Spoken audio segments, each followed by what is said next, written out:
pessoal, tudo bem? Na aula de hoje nós vamos relembrar uns conceitos do módulo 4, que é a classificação da matéria em substâncias e misturas. Quanto a essa classificação, nós temos primeiramente as substâncias puras. As substâncias puras vão ser classificadas em simples ou compostas, ou, no caso, substância pura simples e substância pura composta. Veja, a substância simples é aquela onde os elementos formadores dessa substância estão exclusivamente sozinhos. O que isso quer dizer? Perceba, o gás hélio, que é uma substância simples, somente tem o elemento químico hélio na sua composição. O gás oxigênio somente tem o elemento químico oxigênio. Da mesma forma que o gás ozônio somente tem o elemento químico oxigênio. Perceba, aqui eu tenho apenas um átomo de cada, aqui eu tenho dois átomos de cada, que formam uma molécula do gás oxigênio, aqui eu tenho três átomos de cada, que formam uma molécula cada um do gás ozônio. Eu tenho quantidades diferentes, mas perceba que todas na representação são de apenas um elemento químico, então não há elementos diferentes. Já na substância composta, existe elementos diferentes formando uma única substância. Perceba, existe um arranjo de molécula, todos juntinhos, ou seja, aglomerados, formando uma substância pura composta, onde tem mais de 1, 2, 3, 4 elementos químicos que formam essa substância. Aqui no exemplo nós temos o gás cianídrico, onde nós temos o hidrogênio, carbono e o nitrogênio. Aqui a água, nós temos os hidrogênios e o oxigênio. Então, uma substância simples tem somente um elemento químico na sua composição. Uma substância composta tem mais do que um elemento químico na sua composição, mas perceba que cada uma das moléculas são exatamente iguais. Então, ainda assim, nós temos substâncias aqui que não se misturam, são coisas exatamente iguais. Porque a partir do momento em que eu juntar uma substância diferente de outra, nós vamos estar falando diretamente de uma mistura, que é o caso, por exemplo, do nosso ar atmosférico. Nós temos ali pelo menos 4, 5 tipos de gases diferentes misturados entre si nessa composição. E detalhe, cada gás em separado é uma substância, podendo ser pura simples ou pura composta, que dão a origem a uma mistura. Então, a mistura simplesmente ela pode ser formada entre duas ou mais substâncias puras simples diferentes, ou duas ou mais substâncias puras compostas diferentes, ou ainda eu posso misturar substâncias simples e compostas, desde que sejam coisas diferentes. E a partir do momento que essa mistura se efetivar, nós vamos perceber que vai haver uma alternância, uma variação entre temperaturas de fusão, de ebulição e na densidade propriamente dita, porque essas são características exclusivas e específicas de cada substância, correto? As atividades que nós já realizamos, e nós temos os tipos de mistura, que elas podem ser homogêneas, quando eu só consigo ver uma única fase, exemplo, água e álcool, ou ainda sal e água devidamente dissolvido, formam uma mistura de uma única fase, portanto homogênea. Aquelas que nós chamamos de heterogêneas são as que vão apresentar mais do que uma fase, por exemplo, quando misturamos água e óleo, ou no caso muito específico do granito. Nós podemos perceber que o granito ele tem 3 tipos de pedras que formam essa pedra, esse granito.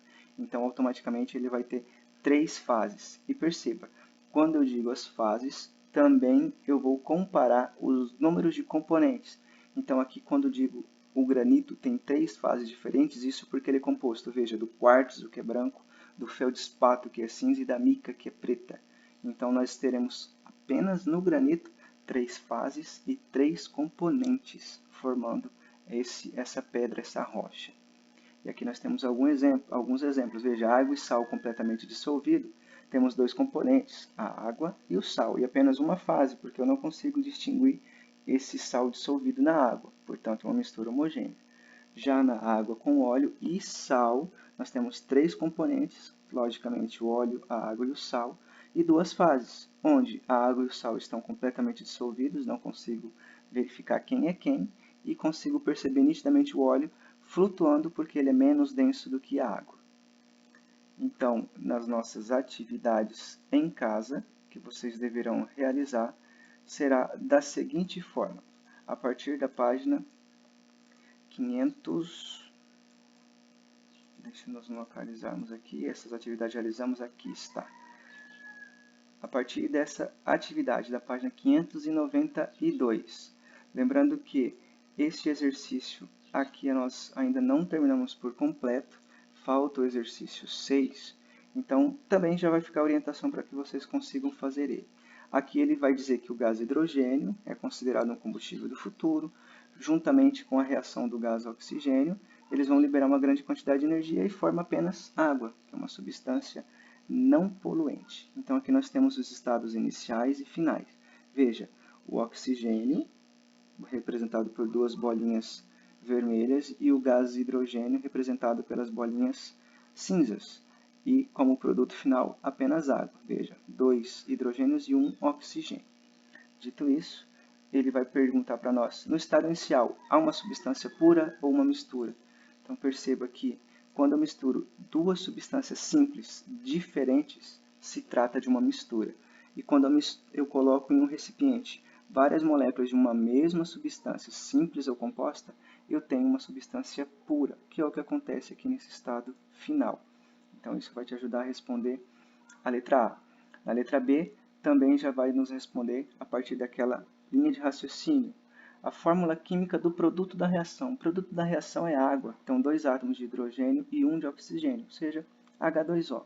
Qual é o número de moléculas em cada substância no estado inicial? Simplesmente nós vamos contar. Veja, 1, 2, 3, 4 H2, ou seja, gás hidrogênio, e 1, 2 O2, que é o gás oxigênio.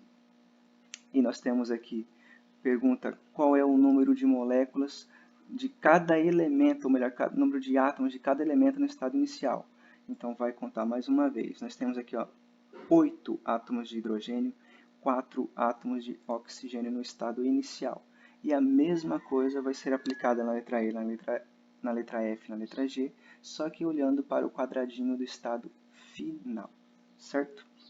Agora, os exercícios em casa, nós temos aqui as representações devidamente ditas, que têm a composição de 3 átomos diferentes, X, Y e Z.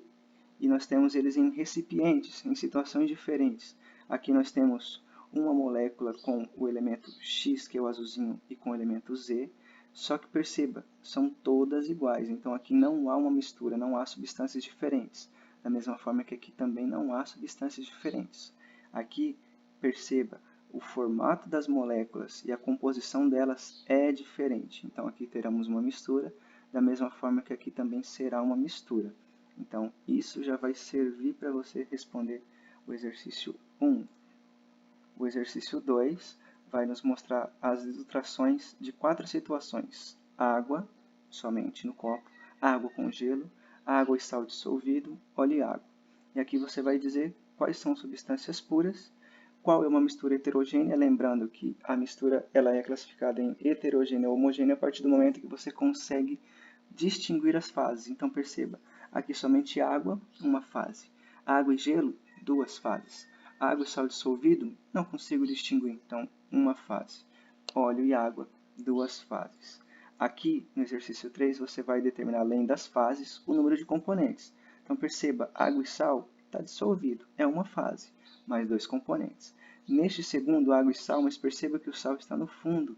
Então nós temos 2 fases, porque eu consigo visualizar, e 2 componentes. Aqui nós temos óleo, água e sal. Não consigo perceber água e sal, então aqui temos uma fase. O óleo consigo nitidamente perceber. Então nós temos 2 fases e 3 componentes. Água, sal e granito. Água e sal formam apenas uma fase. E lembra, o granito sozinho tem 3 fases e 3 componentes. Então nós temos aqui uma fase para água e sal e 3 para o granito. Então temos 4 fases e temos aqui 2 componentes, água e sal, e o granito tem 3 componentes, como já falamos. Então nós teremos aqui 5 componentes.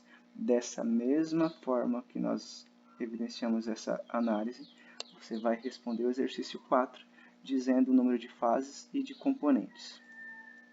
No exercício 5, para terminar, nós temos 2 experimentos. O A, junta-se água e álcool, e no B, querosene, gasolina e água. Lembre-se, querosene é solúvel em gasolina e vice-versa, mas ambos não são solúveis em água, então elas são immiscíveis.